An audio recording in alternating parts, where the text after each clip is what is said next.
Slovenija sodi v skupino držav, kjer se je število ljudi s prekomerno telesno težo v zadnjih 30 letih podvojilo. Spodbuden pa je podatek, da je od leta 2011 delež otrok in mladostnikov s čezmerno telesno težo upadel. Gre za prvi pozitiven rezultat nacionalnega programa o prehrani in telesni dejavnosti za zdravje. Pri osveščanju javnosti o pomembnosti zajtrkovanja, uživanja sadja in zelenjave, telesni vadbi ter že omenjeni prekomerni telesni teži je pomembno povezovanje stroke. Sem spadajo tudi nevladne organizacije. Definitivno in povezovanja vseh akterjev in deležnikov, ki v tem sodelujejo. Na ravni vlade so to vsa ministrstva, od okolja, izobraževanja, ministrstva za zdravje, za socialo in še koga.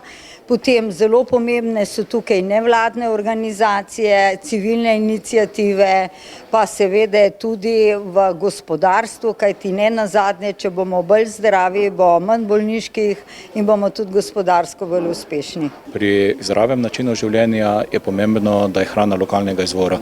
To pa zato, ker hrana lokalnega izvora je bolj sveža, v praksi pomeni več mineralov, več vitaminov, to je pomembno za zdrav način življenja in manj potrebnih aditivov in konzervansov, ki pa niso koristni.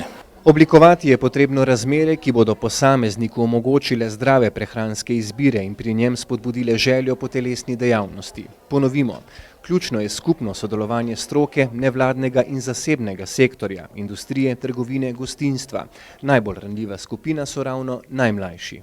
Začetki so ključnega pomena in ozaveščanje po celotni vertikali izobraževanja, od vrtcev pa vse preko osnovnih šol, srednjih šol in do fakultet oziroma univerz, pravzaprav je pot, ki jo mora posameznik prehoditi, če naj se v končni fazi kot zdrav posameznik, kot odrasel vključi v družbo in da je telesno gibanje in zdrava prehrana nekaj, kar mu ni prisila, ampak užitek in vsakodnevna rutina. Meni se zdi, da zdrava prehrana pa gibanje gre se zelo dobro skupaj.